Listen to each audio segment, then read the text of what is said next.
Let's go to Missouri, where a state representative there has really been using her voice to call out Republicans on their actions. We previously posted her video dealing with the issue of reproductive rights. But I was perusing and came across this one from Raychel Proudie, where, man, she was all over these white Republicans in the legislature who all they care about are their rich donors.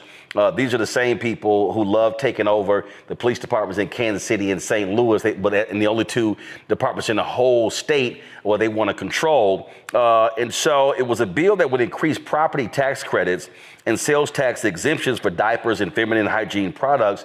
And she was having none of, all of a sudden, their concern for the less fortunate. I don't even know where to start. I guess you can call me slap happy and that I don't have common sense, because I'm a very hard on this for several reasons. One, how dare y'all? I've been in here for 7 years, and now all of a sudden we care enough about people who own Social Security and poor folks with circuit breakers and pink taxes and everything else, when we've had ample opportunity to pass this year after year after year after year, but only until it's attached to something that's going to work for rich folks do we care enough about this. Gross. And then have the audacity to say, oh, if you don't like this, you don't care. Y'all are too strong. We've cared year after year after year after year. Welcome. Thanks for joining us on Caring.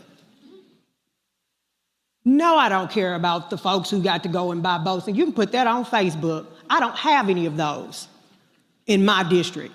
No one's sitting at any marble tables over in the 73rd talking about capital gains tax. They are talking about these eggs. They are talking about how they have to use the emergency room for their primary care physician. They do talk about that. They do talk about rolling toilet paper around their drawers because they can't afford tampons and pads. They do talk about that. And if you're offended by that, that's what they talk about in my district, and they're Missourians too. They talk about diapers and all kinds of other stuff. So yeah, we support those things too. Don't sit here and say we don't have common sense and don't care about these people. Don't even go there. Because I've heard a lot about people who are buying 2 and 3 houses. I'm not hearing enough about the woman who have to wrap a towel around her baby's backside to keep them clean and dry. Yeah, that's me sitting on the side gallery crocheting baby boots and socks. When you look at my MEC report, it's me clearing out my campaign donations to go drive Meals on Wheels every Monday. That's what they're talking about in my neck of the woods. And yeah, I stood here until the last 3 of us stood here because it was worth saying out loud. I'm not about to buck dance for the wealthy. I don't bootlick. Those poor people who work those 2 and 3 jobs, I thank the lady for Jackson for talking about me, because I'm not going to be able to afford a house anytime soon as a millennial in this economy. She was talking about me. So no, it's not just our constituents back in our district that's telling you they need something. I'm telling you I need it now. I don't get to fly into session. I don't plug my car in.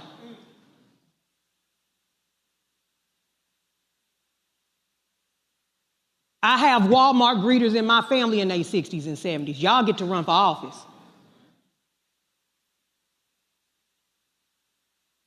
I have to borrow money to pay my taxes to sign that affidavit when we file for office so that I can run for office and not be lying on it. I have to borrow money for them fancy gold plates we have. So I don't know what a capital gains is about. I don't know that feeling. But I do know what it feels like when your stomach touch your back. That's what they talk about in my district in North St. Louis County, where their representative has to stand on this floor till our feet get raw. We talk about that. So I do appreciate the fact that it's 111 of you that are going to finally give my grandmother, my 84 and 3-day-old grandmother, the opportunity to get a break on her circuit breaker. Thank you. The same 84-year-old who had to work and get paid under the table for taxes. Where she cleaned white folks' houses, they called her Mary, and she called them by Mr. and Miss. Those are the people I have in my district. I don't have the people who sit up and concern themselves with what boat they get to buy this year and what vacation they get to go on this year. They make bologna sandwiches and fold the bread in half so that they can feed their grandkids when they come from school because they can't afford child care. Those are the conversations we have in my district. So for all the monopoly men on the other side of campus twirling their rich mustaches and top hats talking about capital gains vacations and what their constituents talk about at their table, I love to be invited for some so I can cosplay wealth. But don't you dare sit here and talk about us on this side of the aisle who filed, the young man, the gentleman from St. Louis, the first bill he filed was to remove those taxes to help actual people. I can't even swim, as you all probably have guessed, by my skin color. I don't care nothing about no boat.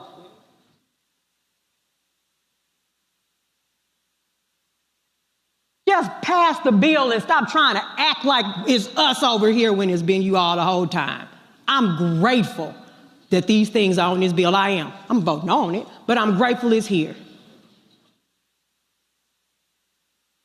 That I can get some kind of rebate or some reprieve from tampons while I still have to use them before I have to go get diapers for my age. Thank you.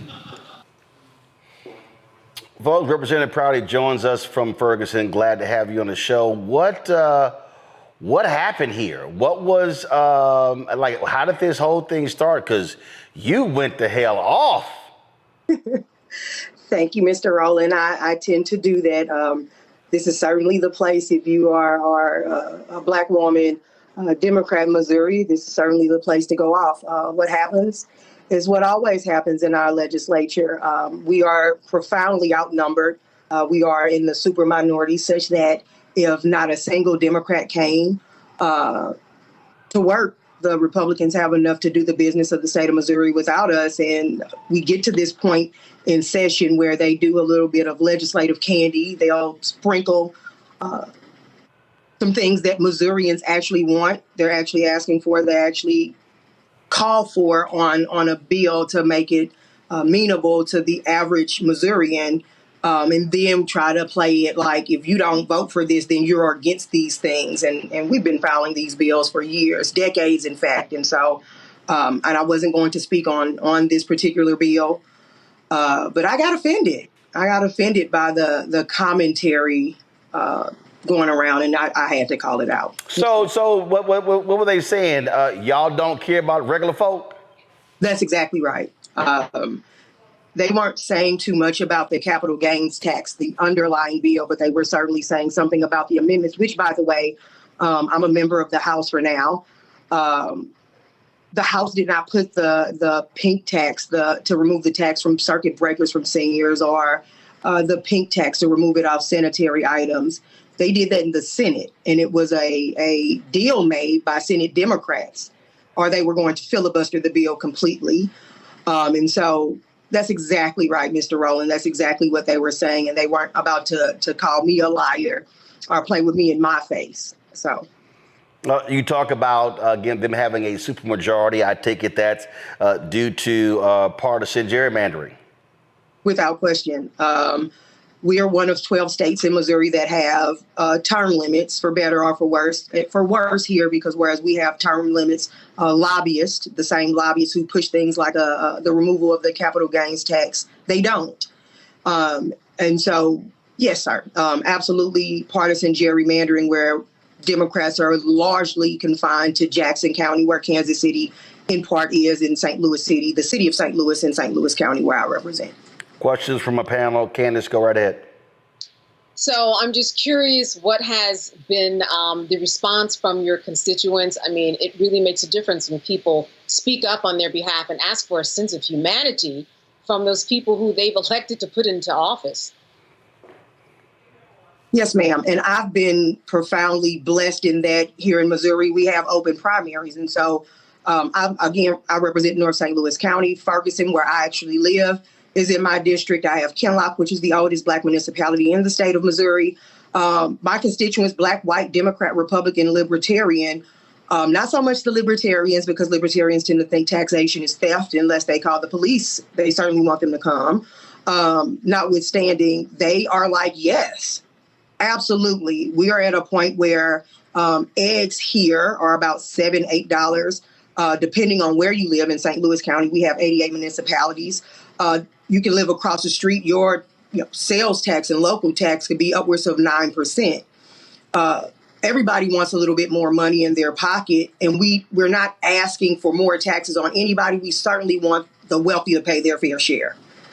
And that's what I've been hearing the most from the commentary. It's been overwhelmingly positive and supportive from both sides of the aisle, frankly. Michael. Representative Proudie, thanks for speaking out. Number one, because I know a week or so ago, we talked 2 weeks ago, I think we talked about you as well on this show. Can you explain more about the circuit breaker tax credit? Exactly what I've been reading about that, but exactly what that is and how that will help your constituents. And is it possible maybe to get that put into a separate bill so that, it will pass? At this point in session, no, sir. We have 1 week of our legislative session left in Missouri. We're considered a hybrid legislature, so we're not full-time, we're not part-time, we're considered hybrid. Today, we just finished the budget. And it is on separate bills, several separate bills filed by Democrats. And again, I've been profoundly blessed for 2 of the sessions of the 4 I've been in the legislature. I served as the only Democrat committee chairman in the state. At this point, I believe I'm the only Democrat that had a bill on calendar this session. And so putting it on there was kind of, again, it was a little bit of legislative candy. So it's always been on a separate bill. The bill is on its way to the governor's desk. But as for the circuit breakers, as far as in the 73rd district, about 51% of my district is Ferguson, Missouri, and it's overwhelmingly renters. I myself am a renter. And as a millennial, I'll have to keep your girl lifted in a believer's prayer that I'll ever be able to own a home in the today of things. But most of us are renters. For seniors, if they are a renter, then of course this won't impact them at all. It is for homeowners who are seniors with a lot of other caveats. You have to be current on taxes and a whole bunch of other different things that make this reprieve a little bit out of reach for a good chunk of my constituents. Okay, thank you. All right, then. Well, look, it's always important to have folk fighting the good fight, and you certainly are doing that. And so we appreciate those words, and hopefully it definitely got their attention. Thank you so much, Mr. Roland. The remedy of an underserved community is to serve it. And so it's an honor and a privilege, and thank you for thinking about me. Appreciate it. Thanks a lot. Good luck. Yes, sir. Thank you. Hello, I'm Isaac Hayes III, founder and CEO of Fanbase. Listen to what I'm about to tell you. The window to invest in Fanbase is closing. We've raised over $10.6 million of our $17 million goal. That means there's room for less than 6,370 people to invest in Fanbase for the average amount. The minimum to invest in Fanbase right now is $399. That makes you an owner in Fanbase today. Go to startengine.com/fanbase to invest. Why? Because current social apps have taken advantage of users for far too long, with content suppression, shadow banning, harmful racist content, and no real tools for monetization and equity. Fanbase has over 1.4 million users and counting, allowing anyone to reach all their following and monetize their content from day one.